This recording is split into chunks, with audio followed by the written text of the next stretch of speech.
Hello everyone, I am Nidhi Gupta. Welcome back to your SST classes. Hope you all are fit and fine. Today we will read Chapter 7, The Equatorial Region of Class 5th. Okay, from your Cordova book. Equatorial region क्या होता है बेटा? Equatorial region जो equator के आसपास का area है उसको हम इक्वेटोरियल रीजन कहते हैं. Okay, the equatorial reason falls in the torrid zone. और ये कहाँ पड़ता है? आपके टॉरिड जोन में. आपने पहले चैप्टर में पढ़ा था ना, प्रीवियस चैप्टर्स में. टॉरिड जोन जो है आपका इक्वेटर पे होता है, इक्वेटर पे. और किसके बीच होता है? ट्रॉपिक ऑफ कैंसर और ट्रॉपिक ऑफ कैप्रिकॉर्न के बीच में होता है. इस जगह पे ये पूरा एरिया आपका टॉरिड जोन का होता है. ठीक है. अब हम इसमें क्या देखेंगे कि इक्वेटर जो है किसको क्रॉस कर रहा है? ये आपके कहाँ से लाइन पास कर रही है? ये इक्वेटर की आपकी अफ्रीका एंड साउथ अमेरिका को पास कर रही है. ठीक है.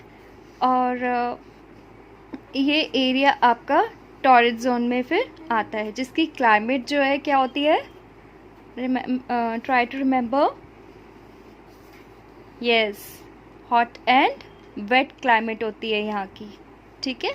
बहुत ज़्यादा गर्मी होती है क्योंकि इक्वेटर पे है. और इक्वेटर पे गर्मी क्यों होती है? क्योंकि यहाँ पे डायरेक्ट सनरेज इक्वेटर पे सनरेज पड़ती हैं, है ना. Let's Democratic Republic of the Congo. ये हम today we will read about the Democratic Republic of the Congo, जो कि इसकी अफ्रीका की कंट्री है. इसके बारे में हम पढ़ेंगे. ओके. इसको earlier we use to call it Zaire. इसको ज़ायरे के नाम से पहले जाना जाता था. Lies in the equatorial region. और कहाँ है ये? इक्वेटोरियल रीजन में है, यहाँ पर है ये. We will reading about the various features of this country in this lesson. हम इस चैप्टर में इसके फीचर्स को पढ़ेंगे. अब पढ़ते हैं. Let's read about location. इसकी लोकेशन कहाँ पर है? लोकेशन क्या है? ये कहाँ पर है? Democratic Republic of the Congo is located in the central Africa. Central Africa में है. ये देखो आप कहाँ पर है? ये सेंट्रल अफ्रीका में है, बीच में है ना, इसलिए. और सेकेंड लार्जेस्ट कंट्री है अफ्रीका की. और फर्स्ट लार्जेस्ट कौन सी है? अल्जीरिया. ठीक है. तो ये आपको अच्छे से याद होना चाहिए कि second largest democratic Republic of the Congo and the first largest country is Algeria. The equator passes through the northern part of the country. अब कंट्री के नॉर्दर्न पार्ट में है, ऊपर की साइड इसको क्रॉस कर रही है. ठीक है. उसी के नॉर्दर्न पार्ट में है. और द लार्जेस्ट सिटी किन्सा. और वहाँ की सबसे बड़ी सिटी कौन सी है? किन्सा उसकी कैपिटल है. किसकी? Democratic Republic of the Congo की.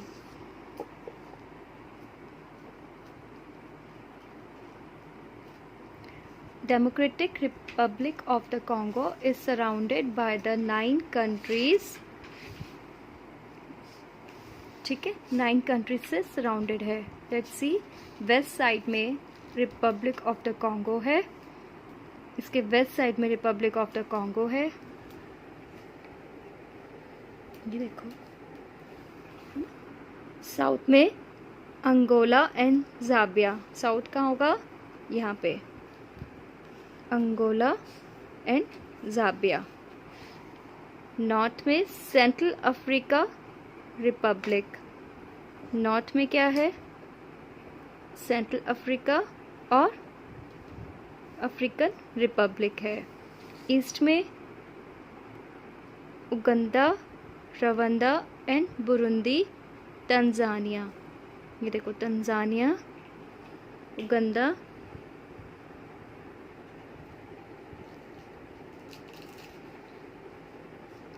इधर ही मिलेंगी आपको सारी. ठीक है. ये इसकी लोकेशन है. It is the best way to learn. West में कौन सी सिटीज़ हैं, साउथ में कौन सी हैं, नॉर्थ में और ईस्ट में. इसी तरह से आप if you learn like this then you will get it faster. अब geography. The Democratic Republic of the Congo has an area of 9,05,354 square miles. ठीक है, इतना उसका एरिया. हमने हर एक चैप्टर में on each chapter we have learn their areas also ना. This is about their area. 2,344,858 square kilometres हैं. Okay. And one thing more बेटा, इस मैप में आप देखोगे, लुक हियर, इसमें ये मैप में सारा बताया कि कौन सी सिटी में क्या क्या सबसे ज़्यादा मिलता है. ये राइस का ये सिंबल है और इस सिंबल को आप जहाँ जहाँ देखोगे, लुक हियर, ये यहाँ पर राइस सबसे ज़्यादा होती है ना. ये कॉटन का सिंबल है, कॉटन होती है यहाँ पर है ना. ये कोको का सिंबल है, आई थिंक. यस, कोको का सिंबल है. इधर देखो कोको होती है. ये रबर का सिंबल है, यहाँ पर रबर सबसे ज़्यादा मिलती है. Again cotton. And this is for coffee, palm oil, coffee, coal, manganese, है ना. इस तरह से ये इसका इंडेक्स होता है और जैसे जो सिंबल जिसके आगे होता है वो चीज़ वहाँ पे प्रोड्यूस होती है. ठीक है, उसकी प्रोडक्शन वहाँ पर सबसे ज़्यादा होती है. तो आपको इस मैप से ये भी पता चलेगा इस पूरी सिटी में कहाँ पर क्या क्या चीज़ हमें ज़्यादा मिलती है. Okay. The western tip of the country is touched by the Atlantic ocean. इसकी जो वेस्टर्न टिप है वो किससे टच होती है? अटलांटिक ओशन से. लुक हियर, देखो इसकी वेस्टर्न टिप अटलांटिक ओशन है ना, तो वेस्टर्न टिप कहाँ से कनेक्ट होती है, टच होती है अटलांटिक ओशन, क्योंकि अटलांटिक ओशन है इधर, है ना. The country lies in the central of the Congo river basin. Congo river basin के बीचों बीच में है. The river Congo is a main physical feature of the country. वहाँ का मेन फिजिकल फीचर क्या है? The river Congo. Underline this. The river Congo is the main physical feature of the country. और almost covers whole country. पूरी country को cover करता है. The river basin is a vast low lying area surrounded by mountains and plateau. ये एक तरह का valley है जिसके चारों तरफ माउंटेन्स और प्लेट्यू है. लो लाइंग एरिया को हम वैली कहते हैं ना. It is called the highway of the central Africa. और ये क्या है? सेंट्रल अफ्रीका हाईवे, मतलब जहाँ से आप पास करते हो, है ना, जाते हो. It is surrounded by mountains and plateaus.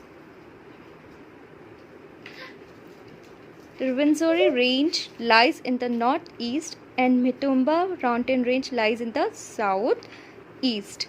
North-East में क्या है? Rwenzori Range और साउथ ईस्ट में Mutumba Mountain Range. Margarita Peak is the highest peak in this mountain. इसमें सबसे highest peak कौन सी है? Margarita Peak, जिसका मेजरमेंट इतना है. ओके.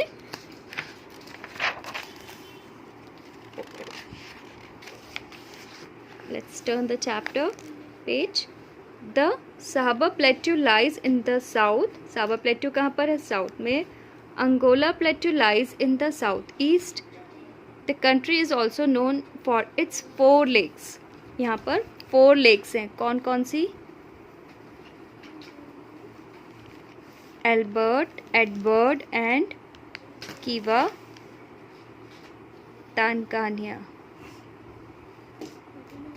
तानगानिका. ठीक है. क्लाइमेट कैसी है आपको पता है? क्लाइमेट मैंने आपको स्टार्टिंग में बताया, क्योंकि ये इक्वेटोरियल रिजॉन में है, टॉरेड रिजॉन में है, तो यहाँ की क्लाइमेट कैसी होती है? हॉट एंड वेट होती है. यहाँ पर सबसे ज़्यादा रेनफॉल होती है. ठीक है. यहाँ पर विंटर्स होती ही नहीं। This region has no winter season. Remember this, यहाँ पर विंटर्स होती ही नहीं है। ये आपका ट्रू फॉल्स में आ सकता है। ओके। वेजिटेशन, वेजिटेशन क्या होती है? अब वेजिटेशन कैसी है? आपको पता चला है कि यहाँ पर रेनफॉल पूरा साल भर होती है, तो फिर कैसी होगी यहाँ की वेजिटेशन? Rich in vegetation. जहाँ बारिश होती है वहाँ पर, जहाँ पानी होता है वहाँ वेजिटेशन ज़्यादा होती है, क्योंकि ह्यूमिडिटी ज़्यादा होती है वहाँ पे। The forest areas are very dense. Dense है मतलब बहुत ज़्यादा घने हैं। Contains a large variety of trees and plants, और बहुत तरह के वहाँ पे ट्रीज़ हैं और प्लांट्स हैं।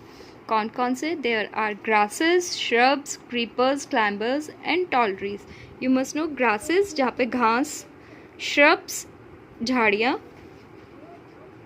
क्रीपर्स जो ज़मीन पे बेलें चलती हैं लैंड में, ऐसे इस तरह से क्रीपर्स आपकी इस तरह से होती है, लैंड पे चलती है। क्लाइंबर्स आपकी बेल ऊपर को चढ़ती है। और टॉल ट्रीज लंबे लंबे पेड़। The trees reach a height of 60 metre. Trees की हाइट कितना होता है वहाँ पे? 60 मीटर हाइट होता है ट्रीज़ की वहाँ पे। और ये क्या करते हैं? कैनोपी। कैनोपी क्या होता है बेटा? जो एक छत सी बना देते हैं। आपने देखा होगा जहाँ पे बहुत ज़्यादा घने पेड़ होते हैं और यहाँ पर ऐसे पूरा घना हो गया, तो यहाँ पर क्या हो गया? एक गुफा सी बन जाती है जो छत सी बना देता है, पूरा ढका हुआ होता है, जिसकी वजह से सनलाइट भी क्रॉस नहीं कर पाती, लैंड तक पहुँच ही नहीं पाती है, तो सनलाइट को भी वो ब्लॉक कर देते हैं। ऊपर ही पट्टी है, नीचे लैंड तक पहुँच नहीं पाती, क्योंकि वो पेड़ जो हैं इतने घने हैं, एक दूसरे के साथ जुड़े हुए हैं। देखो इस तरह से इतना घना फॉरेस्ट होता है। इसके पेड़ की लेंथ 60 मीटर्स, कितने लंबे लंबे पेड़ हैं, और ऊपर पूरा एक छत जैसी बना दी है, आपस में जुड़े हुए हैं। और जो कि फॉरेस्ट को क्या बना देता है? Damp and dark. The trees shed leaves at different times. जो ट्रीज़ हैं अपनी शेड मतलब ट्रीज़ पत्ते झड़ते हैं अलग अलग टाइम पे, ईयर में, पूरे साल भर में। Hence these forest stay green all the year round. तो पूरा साल भर ही वहाँ पर ग्रीनरी रहती ही है, और इसलिए इन फॉरेस्ट को हम कहते हैं एवरग्रीन फॉरेस्ट। आपने साइंस में भी पढ़ा होगा बेटा ये एवरग्रीन फॉरेस्ट, जिनकी जो हमेशा पूरा through out the year green रहते हैं। एनिमल लाइफ कैसी है वहाँ की? The forest and the grasslands make the Democratic Republic of the Congo a natural habitat for the wide variety of animals. अब यहाँ पर जो फॉरेस्ट और वहाँ के ग्रासलैंड्स हैं, यहाँ पे बहुत तरह के एनिमल्स हैं, ठीक है, और उनके हैबिटेट्स आदतें, monkey, chimpanzee, gorillas, baboons swing freely from tree to tree. ये भी मंकी की तरह ही होता है, वाइल्ड मंकी होता है एक तरह का, ठीक है। ये सब वहाँ पर होते हैं जो कि पेड़ पे मंकी कैसे रहता है? एक पेड़ से दूसरे पेड़ पे, दूसरे पेड़ से तीसरे पेड़ पे जंप करता रहता है ना, मोस्टली ट्रीज़ पे ही रहता है। इसी तरह से बेबून्स, ये गोरिल्लाज, चिंपैंजी, मंकी ये सब होते हैं। Elephants and hippo, lions, giraffe, rhinos are seen in the marshland. Marshland में ये सब मिलते हैं। Rivers and lakes are homes of fish, alligators and crocodiles. और फिश, एलिगेटर्स और क्रोकोडाइल का घर क्या है? रिवर्स और lakes. Many types of snakes are also found here. बहुत तरह के स्नेक्स भी हैं, जैसे कि antelopes, giraffes, lions live in grassland. Okay, snakes नहीं बताया उन्होंने कौन कौन से होते हैं। एंटीलोप, जिराफ्स एंड लायंस जो है वो कहाँ होते हैं? ग्रासलैंड में। Colourful birds and butterflies are found in large numbers. वहाँ पे बहुत सारी बटरफ्लाइज और बर्ड्स भी हैं कलरफुल, ठीक है। But it is very sad that hunting has reduce the number of animals thereby making some animals extinct. और वहाँ पर हंटिंग के कारण बहुत से एनिमल्स जो हैं ख़त्म होते जा रहे हैं, हमें अब मिलते नहीं हैं। The hippopotamus is one such animal that is considered endangered. और जो हिप्पोपोटामस वो वहाँ पे ख़तरनाक एनिमल माना जाता है। The baboon, bonobos and pygmy chimpanzee are found only in this country. सिर्फ चिंपैंजी और ये बोनोबोस ये इसी कंट्री में मिलते हैं। Now fill up quick revision. The Democratic Republic of the Congo has a what type of climate? Tropical climate. Okay.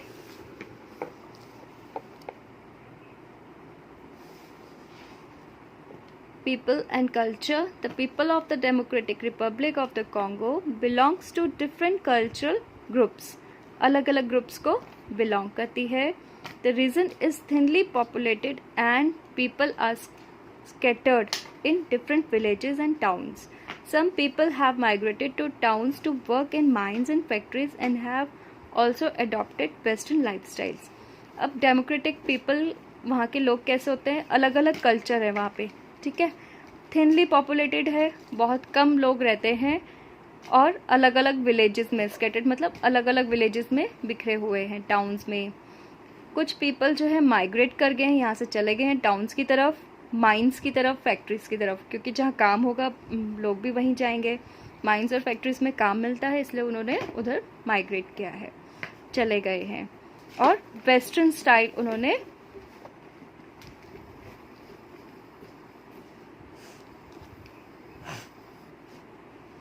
Adopt कर लिया है. A major portion of the population lives in villages in the Congo River Basin. Okay. Congo Basin में ज़्यादातर लोग रहते हैं. Their houses are thatched huts with palm. किससे बनी हुई हैं उनके houses? huts बनी हुई हैं किससे? palm leaves से. Okay. The original inhabitants were short and structure pygmies. Short होते हैं, बोने से होते हैं वो, ठीक है. They are very short, measuring less than 150 centimetre in height. उनकी हाइट 150 सेंटीमीटर से भी कम होती है. They live in huts and are still hunters. वो हट्स में रहते हैं और क्या होते हैं? हंटर्स होते हैं, हंटिंग करते हैं, क्योंकि एनिमल्स ज़्यादा हैं तो नेचुरल उनका हंटिंग ही होगा. और फूड गैदरर होते हैं, मतलब खाना इकट्ठा करते हैं. Very few pygmies still remain in the Ituri forest. बहुत कम पिग्मीज रह गए, वहाँ के लोगों को हम पिग्मीज कहते हैं, और बहुत कम रह गए. कहाँ पर? इतुरी फॉरेस्ट में, in the north east. A large number of Congolese are Bantu negroes. और बहुत सारे क्या है वहाँ पे? कोंगोलीज आर बंतू बोलते हैं उनको, नीग्रोज होते हैं. द ऑफिशियल लैंग्वेज क्या है वहाँ की? फ्रेंच. ओके. और लिंगाला वहाँ की ऑफिशियल लैंग्वेज है मिलिट्री की. Majority of the people practise some form of Christianity and the remaining still follow traditional African benefits and other religions. ठीक है. अब वहाँ के लोग क्या रिलीजन है वहाँ का? क्रिश्चियनिटी है, ठीक है, क्रिश्चियंस हैं. और जो बाकी बचे हुए हैं वो क्या करते हैं? वो क्या है? अफ्रीकन बिलीव्स में विश्वास करते हैं और अदर रिलीजन्स में. अब वहाँ की ऑफिशियल लैंग्वेज क्या है कंट्री की? फ्रेंच. ओके. इकोनॉमी कैसी है वहाँ की? The country has rich natural deposits of minerals in the leading producer of the industrial diamonds. अब वहाँ पे क्या है? मिनरल्स हैं और सबसे ज़्यादा डायमंड्स बनते हैं. It also produce about the half of the world's cobalt. और सबसे ज़्यादा पूरे वर्ल्ड में सबसे ज़्यादा हाफ प्रोड्यूसर मतलब पूरे वर्ल्ड में जितना कोबाल्ट चाहिए होता है उसका आधा हिस्सा यही बनाते हैं, ठीक है. Other minerals include copper. कौन कौन से मिनरल्स हैं यहाँ पे? Copper, gold, silver, zinc, manganese, tin, geranium, uranium, radium, iron और कोल, बॉक्साइट. और mining is the chief industry. Mining वहाँ पे सबसे ज़्यादा होती है. देखो मिनरल्स मिल रहे हैं तो माइनिंग होएगी. Other industries include cement, paper, chemical, petroleum, soap and textiles. Water is an evidence here. पानी बहुत ज़्यादा, क्योंकि throughout the year rainfall होती है तो इसलिए नेचुरल है कि पानी होगा ही ज़्यादा. Electricity is produce from the Congo river is also exported to other countries. पानी से इलेक्ट्रिसिटी बनती है तो इलेक्ट्रिसिटी वहाँ पर प्रोड्यूस की जाती है और दूसरी कंट्रीज़ को भी दी जाती है। पास्ट में पहले क्या होता था, यूरोपियन कंट्रीज़ ने इनके नेचुरल रिसोर्सेज को एक्सप्लॉइट किया, ख़राब किया अपने बेनिफिट्स के लिए, और उनको अपने अंदर अपने रूल्स, अपने फॉरेन रूल्स के अकॉर्डिंग अपने पास दबाए रखा बहुत सालों तक। 1960 में द कंट्री बिकेम इंडिपेंडेंट। कब इंडिपेंडेंस मिली इनको? 1960 में country became independent, but still people have been unable to fully utilize their vast minerals resources. Industries are not well developed and are based on agricultural raw material. मगर अभी भी वो लोग अपनी अच्छा से अपनी फुली इंडिपेंडेंटली उन मिनरल्स को यूटिलाइज नहीं कर सकते। अभी भी वो रॉ मटेरियल के वजह से उन पे डिपेंडेंट है। पूरी तरह से इंडस्ट्रीज जो है डेवलप नहीं हुई हैं। Most minerals are exported. ज़्यादातर सारे मिनरल्स जो हैं वो एक्सपोर्ट करे जाते हैं, अपने लिए नहीं रखते हैं वो।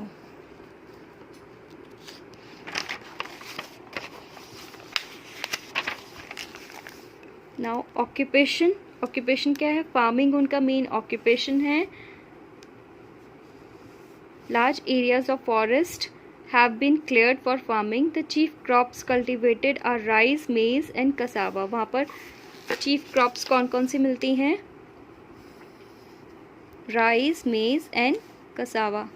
Cassava is a root. cassava क्या होती है? root है that is dried and pounded into flour. इसको जैसे हमारे यहाँ बेटा आटा बनता है ना गेहूँ का, कनक का, ऐसी cassava होती है, एक रूट है, ठीक है, जड़ है, जिसको सुखाकर उसको पाउडर फॉर्म में यूज़ किया जाता है। किस लिए? ब्रेड बनाने के लिए कसावा की ब्रेड बनती है। Variety of cash crops such as coca, coffee, tobacco, cotton, rubber and oil palm are also grown by the farmers and are exported to other countries. उगाए जाते हैं और दूसरी कंट्रीज़ में एक्सपोर्ट कर दिए जाते हैं। अब वहाँ का ट्रांसपोर्ट एंड कम्युनिकेशन, ये देखो, ये उनका ट्रांसपोर्ट है और ये कसावा प्लांट दिखाया है। ओके, इसकी रूट्स को सुखाकर उससे पाउडर फॉर्म में बनाया जाता है ब्रेड बनाने के लिए। Transport and communication are the major problem in Democratic Republic of the Congo. वहाँ की सबसे ज़्यादा प्रॉब्लम क्या है? वहाँ का ट्रांसपोर्टेशन, एक जगह से दूसरी जगह जाने का, और communication. The industries are situated deep inside the country, बिल्कुल कंट्री के अंदर है, which makes it difficult for the roads and railways to be built. Mining centers are connected by railways and roads. जो mining centers हैं वहाँ के, ये देखिए, वो connected है किससे? roads and railways से।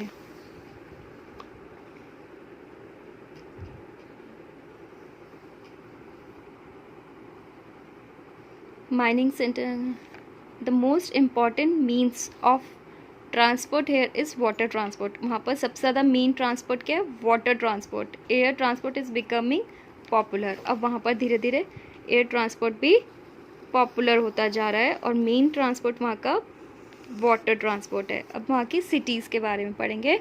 About 1/3 of the total population lives in towns and cities.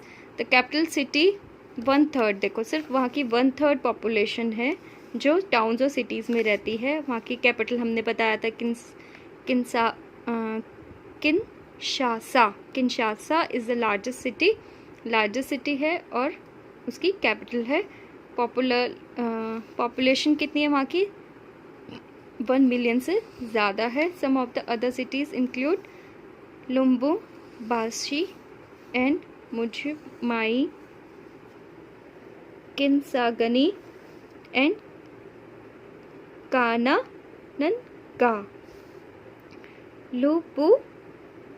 लुबुम्बाशी is rich in mineral and other cities like Kavanga, Kisangavi and Matadi are the port cities, जहाँ पर पानी पोर्ट सिटीज़ में जहाँ पर ships वगैरह use होती हैं, ठीक है, पानी के पास की सिटीज़ हैं ये।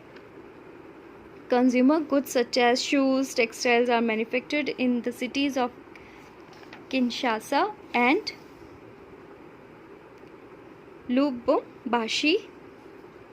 यहाँ पर मैन्युफैक्चर होते हैं, ठीक है, किनशासा में और लुबम्बाशी में. The Democratic Republic of the Congo is very rich in natural resources, और ये नेचुरल रिसोर्सेज में रिच है. With the help of the development and proper infrastructure it can become one of the richest nation in the continent. अगर उसका ढंग से उसका development किया जाए तो वो रिचेस्ट नेशन बन जाएगा कॉन्टिनेंट में. Now new words. Vegetation. Vegetation आपको पता है, पेड़ पौधे, प्लांट्स, ट्रीज एंड फ्लावर्स को हम वेजिटेशन कहते हैं, वहाँ का जोकते हैं. Infrastructure. It consist of the basic facilities like transport, communication, electricity, buildings, roads and railways etcetera. Infrastructure मतलब वहाँ पे क्या क्या चीज़ें हैं. एक्सपोर्ट मतलब एक जगह से दूसरी जगह भेजना किसी भी चीज़ को. Send to another country for sale, बेचने के लिए. Endanger, to be in danger of becoming extinct. Endanger मतलब कि खतरे में है, कि वो ख़त्म होने वाले हैं ऐसे. Extinct, to be no longer in exist, जो ख़त्म हो चुके हैं अब. एक्सटेंट मतलब जो ख़त्म हो चुके हैं, है ही नहीं. और इंडेंजर मतलब जो ख़त्म होने की हालत में हैं, कि ख़त्म हो सकते हैं. Cash crops, the crops that are sold to be used as raw material. Cash crops means जो कि रॉ मटेरियल मतलब सूखा कच्चा खाना, सॉरी कच्चा बेचा जाता है, ठीक है, उसे कैश क्रॉप कहते हैं. Okay, that's all. Thank you class. Hope you all understand the chapter. Listen my video full. Okay, आप चाहे इसको थोड़ा थोड़ा करके सुने मिनट्स के अकॉर्डिंग, ओके, बट पूरा लास्ट तक सुनना, तभी चैप्टर समझ में आएगा आपको. Thank you class. बाय.